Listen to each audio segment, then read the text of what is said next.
if you need to get a handle on how mental health professionals really think, how they move from just observing someone to actually making a diagnosis well, you're in the right place. We're doing a deep dive today into the core of psychiatric evaluation, straight from essential training materials. Yeah, we're looking at Kaplan Sadock's comprehensive textbook of psychiatry. Think of it as a shortcut through those huge texts. Exactly. Our mission is to bridge that gap between a patient's inner world, which can be chaotic, and the need for clear, structured information in the clinical setting. We'll be unpacking the mix of, let's say, art and science needed, Mhm. how that initial connection is built, what information gets gathered systematically. And also the ethical stuff, the tech challenges shaping practice today. Right. It's not just about listing symptoms. It's about mastering the process. From those subtle psychological forces in the room to the very specific language used for, say, abnormal thought. So it all kicks off immediately with the patient-doctor relationship. And notice that phrasing. Patient-doctor, not doctor-patient. You mentioned that shift is deliberate. Highly intentional, yes. It underscores that treatment has to be patient-centered. It subtly shifts the focus away from just the expert's view. Okay, so how do you build that? What are the key parts of establishing rapport? Well, it's about projecting an open, friendly demeanor, being non-judgmental, showing genuine interest, empathy. You want the patient to feel like an active participant. Makes sense. Feeling empowered probably helps with sticking to treatment later on, too. Absolutely. But even before you get to rapport, the number one goal, especially if a patient is agitated or disturbed, is safety. Right, safety first. The source material actually points out that just acknowledging discomfort can sometimes de-escalate things. Precisely. Instead of just demanding they calm down, the clinician can address the dynamic head-on, like using that specific phrase they suggest. Oh, yeah, I saw that. Something like, when you swear and speak so loudly, it makes me anxious, too. And when I'm anxious, it's hard for me to listen properly and help you. Can you maybe tone down the language a bit so I can listen better? Ah, okay. So it frames it collaboratively, not punitively. Exactly. It provides structure without escalating conflict. So once safety feels established, then the clinician needs to tune into those invisible forces, the psychodynamic stuff. Yes, concepts like transference and countertransference. Okay, break those down for us. Transference is. That's when the patient unconsciously redirects emotional patterns or behaviors onto the clinician, patterns that usually started with important figures earlier in life, like parents. And countertransference is the flip side. The clinician's unconscious reaction to the patient. That's it. The physician's own unconscious displacements onto the patient. Now, I get the theory, but in a packed clinic, how realistic is it for a doctor to pause and think, is this patient genuinely upset about the wait time, or is this transference from their demanding father? Well, that's where the art comes in. The key takeaway from the text is that the clinician's own emotional reaction is diagnostic data, too. Recognizing these potential distortions, not necessarily jumping to interpret them on the spot, is crucial for staying objective. If a patient makes you feel unusually angry or anxious, that's a flag. A flag that maybe you're having a countertransference reaction, or that they're effectively transferring something onto you. Exactly. It's information. Got it.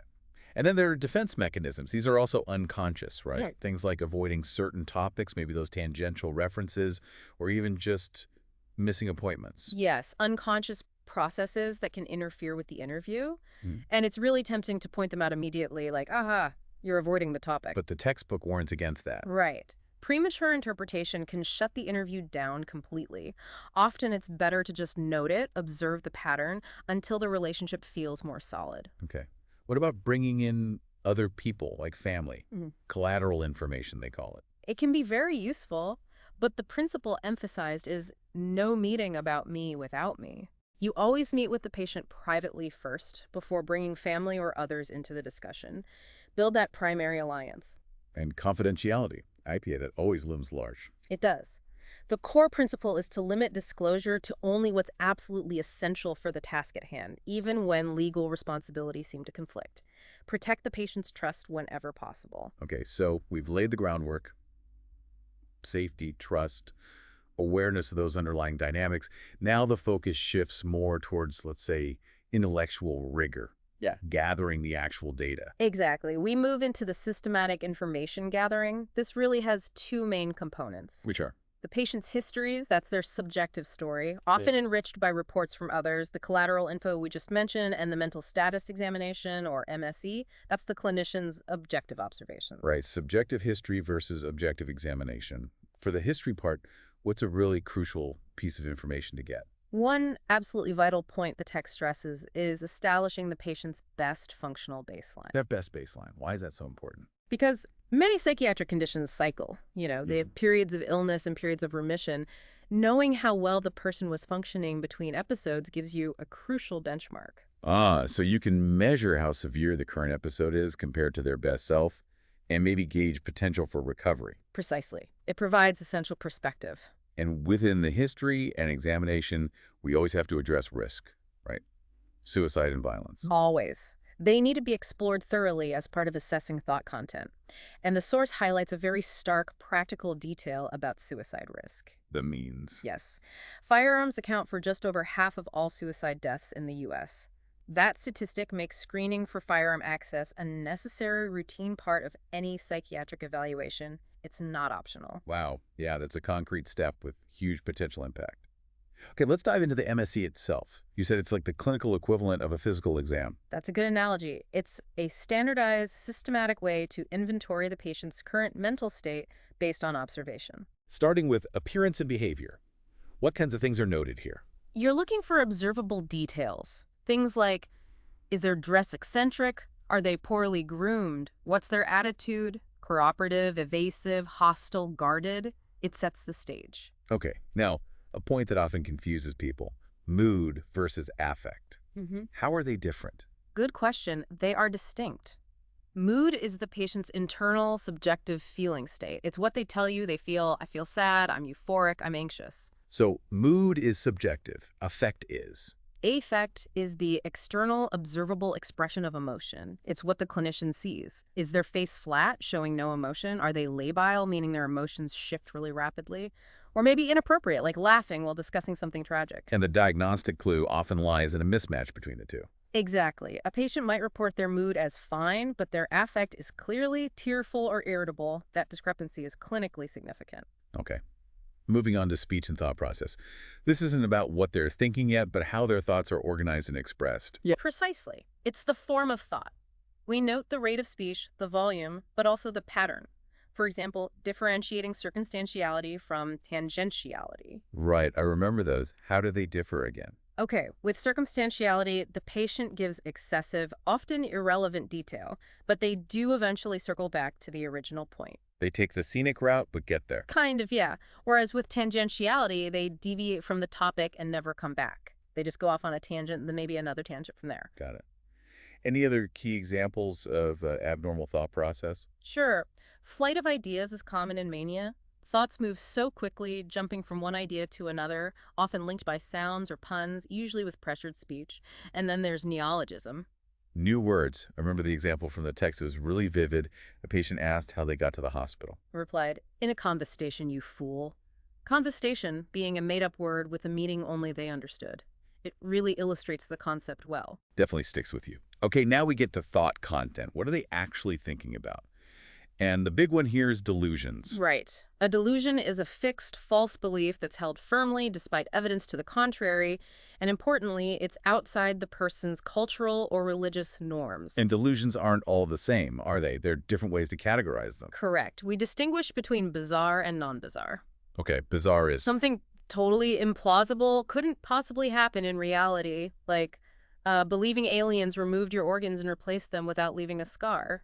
And non-bizarre. Plausible, but still false and not actually happening, like believing the FBI is tapping your phone and following you everywhere. It could happen, but it isn't. We also classify them based on mood. Mood congruent versus mood incongruent. Yes. Mood congruent means the delusion's theme matches the patient's mood.